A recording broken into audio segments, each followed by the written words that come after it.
how do we extend the boundaries of our moral community? How do we think that people who are different from us are people that are deserving of justice? What we're looking at is how the arts might make us more empathetic or more just, and how the arts might make us more aware of, like, who's human, who's part of our moral community.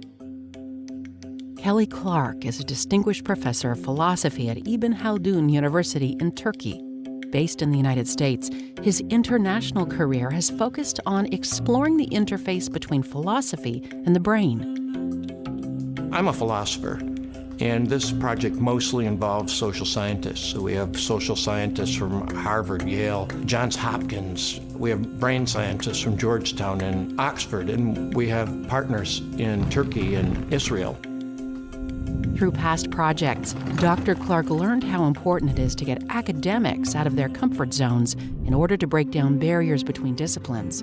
The goal for this project was not only to talk about how the arts foster empathy, but to cultivate empathy among the researchers.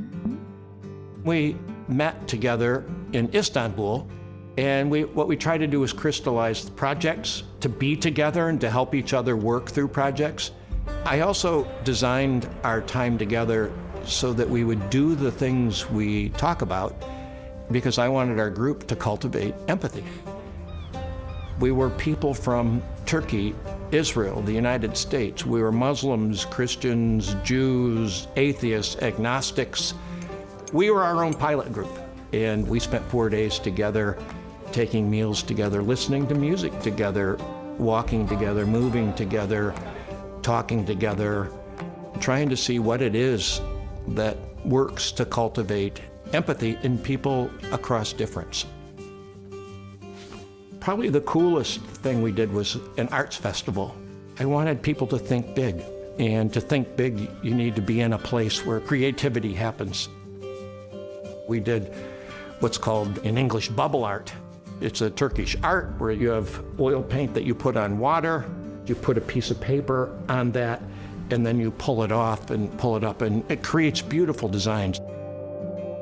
We had another group of people doing abstract art. We had a famous Iranian abstract artist who was in exile in Turkey, and she had a group that did abstract art, and then they processed what they experienced together. We had one group that just did eyes. They just painted eyes. I just wanted people to come and not only watch it, I wanted people to do it. Because we know this about art, that when people work together in the arts, it makes people more cooperative, it makes people more cohesive, it creates empathy. I wanted us to end the evening in a service, which is a worship service for Sufi Muslim dancers.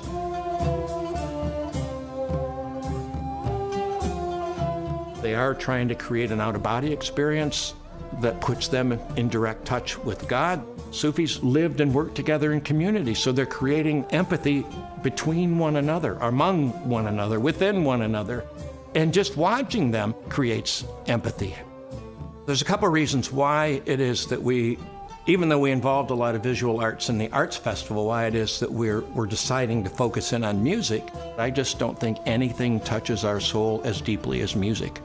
And when you put music to words, those words have a way of getting into our hearts in ways that I think nothing else does.